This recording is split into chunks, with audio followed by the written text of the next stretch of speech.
Fala Tricolada, tranquilinho, Alexandre Antônio na área para mais um vídeo aqui no canal, sejam muito bem-vindos. E aí, já se inscreveu do canal? Não paga nada, meu irmão. Clica ali, ó, inscreva-se. Aí você vai fazer parte aqui da família Tricolada, o canal da família Tricolor, com vídeos diários, sempre falando sobre o Fluminense. Você encontra tudo nesse canal e fica sempre bem informado. Aqui é uma família, então se inscreva, deixa o like nesse vídeo. E outra coisa, vai lá na aba comunidade, ajuda o colega aqui, o inscrito do canal. 5 foram classificados, 5 frases. Vai lá, vota na preferida sua para que um deles ganhe a camisa número 1, tricolor, lindíssima do Fluminense, 0 bala. Então vai lá e participa. Então vamos entrar no assunto importante. O Fluminense, graças a Deus, renovou o contrato com um centroavante valiosíssimo para Xerém, que é o John Kennedy, garoto de 18 anos. O Fluminense renovou o contrato dele até 2024, muito importante essa renovação. E o jogador, nesse momento, ele está jogando pelo Sub-20, é jogador da equipe Sub-20 do Fluminense e está se recuperando de uma lesão. Deve ser por isso que ele não é relacionado para os jogos do profissional, mesmo o Fluminense tendo dificuldade para ter um centroavante, não contratou um centroavante ainda. Mas isso nos enche de esperança com essa renovação do contrato aí do John Kennedy, que também estava próximo de se encerrar. Então, menos um problema no Laranjal. John Kennedy que se recupere de sua lesão o mais breve possível e que o Odair dê chances a esse garoto na equipe profissional. Esse mesmo John Kennedy que recebeu propostas aí, o Benfica estava de olho nele, Jorge Jesus estava de olho gordo em cima do garoto, tem clubes europeus sondando esse garoto e de olho nele. Então o Fluminense se antecipou, renovou o contrato e agora é seguir em frente. E o Fluminense continua a sua saga atrás de um centroavante e vem especulação dali, vem especulação de lá, empresário apresenta jogador aqui, empresário apresenta jogador de lá. E chegou essa informação aí do Thiago Matar, do jornalista Thiago Matar, que o Fluminense fez uma consulta nas últimas horas pelo atacante Zé Eduardo, de 21 anos de idade, que pertence ao Cruzeiro e está emprestado ao América de Natal.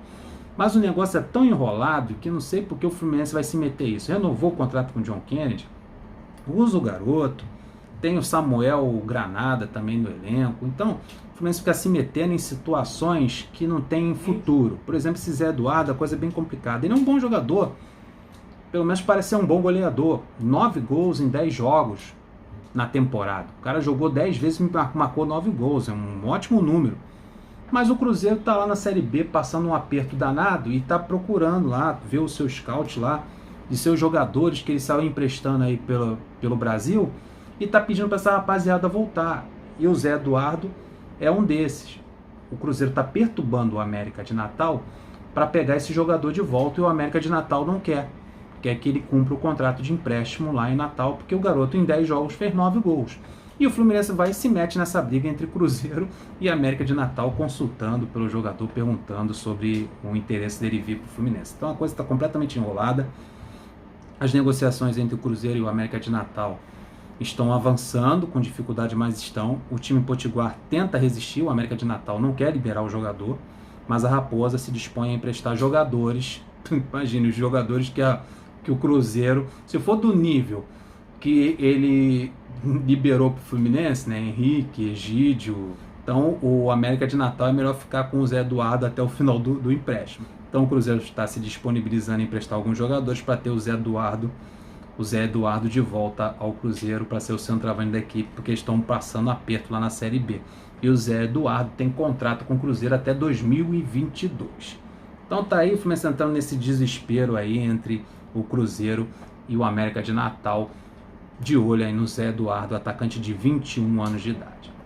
Esse Zé Eduardo é até interessante, ele chegou ao Cruzeiro em 2019 após ser um dos artilheiros da Copinha pelo Visão Celeste. Já em 2020 foi emprestado ao Vila Nova de Minas Gerais e ao América de Natal, marcando 4 gols em 5 jogos pelo primeiro que é o Vila Nova. Olha, o cara faz gol mesmo.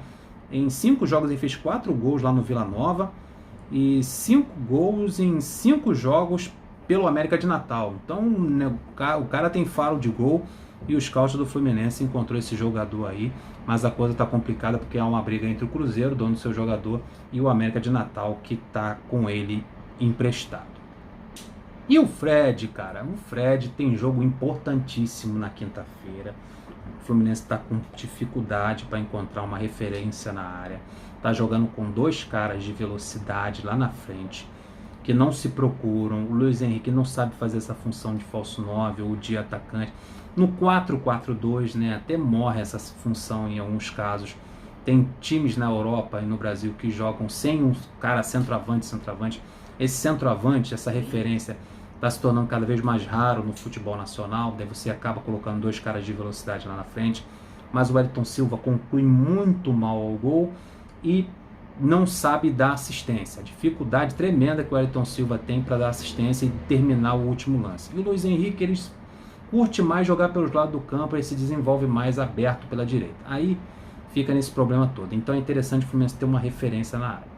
Felipe Cardoso até entrou bem nesse último jogo, fazendo pivô, abrindo espaço para a rapaziada, liberando os jogadores pelo lado do campo. Até entrou bem o Felipe Cardoso. Eu não esperava que ele atuasse dessa maneira, porque no outro jogo ele não conseguia nem dominar uma bola. Deu uma elevada na moralzinha dele aí. Aí a gente tem essa notícia importante, que o Fred está liberado. O Fred vai com certeza estar presente no jogo de quinta-feira. Aí o Odair vai ter que mexer nesse meio de campo e nesse ataque. Provavelmente o Odair vai jogar com 3 figuras no meio de campo.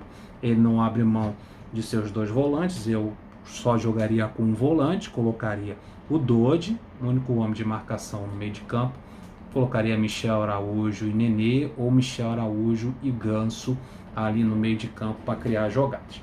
Vamos ver como ele vai montar esse time. Provavelmente ele vai montar com 3 atacantes ou optar novamente pelo 4-4-2. Aí ele vai ter que colocar Fred e um cara de velocidade ao lado dele. E eu torço de todo o meu coração que não seja o Wellington Silva, que é o preferido, que é o xodó desse treinador.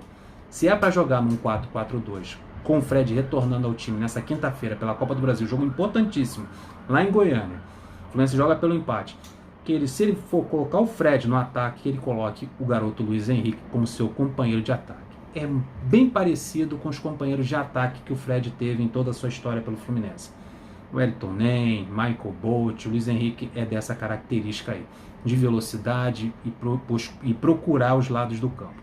Então será bastante interessante. Se ele optar por um 4-3-3, ele coloca o Pacheco aberto na esquerda, o Luiz Henrique na direita e o Fred centralizado. Pelo menos uma luzinha aí no fim do túnel com o retorno de um centroavante, referência, faz pivô, que é o ídolo Fred. Que ele faça um bom retorno, seja tudo bem com ele, tudo tranquilo para esse jogo importante lá em Goiânia, segundo jogo da Copa do Brasil.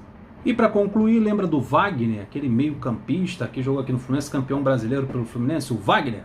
Jogou pelo Vasco na última temporada. Pois bem, o Fluminense e o Wagner chegaram a um acordo na justiça. O clube terá que pagar ao meia parceladamente o valor de R$ 1.272.000 por questões trabalhistas. Primeira parcela será paga em janeiro do próximo ano, 2021, encerrando-se em setembro de 2024. Então o Wagner aí parcelou em longas parcelas essa dívida entre o Fluminense e o jogador, tá bom? Então, menos um problema, menos uma dívida aí, a dívida permanece, mas o Fluminense conseguiu equacionar, dividir, parcelar, e o Fluminense vai pagando, que não atrasa, porque tem uma multa de 20% em caso de atraso. Muito obrigado por assistir esse vídeo, deixa aquele like maneiro, se inscreva no canal, tamo junto sempre, um beijão no coração, flui!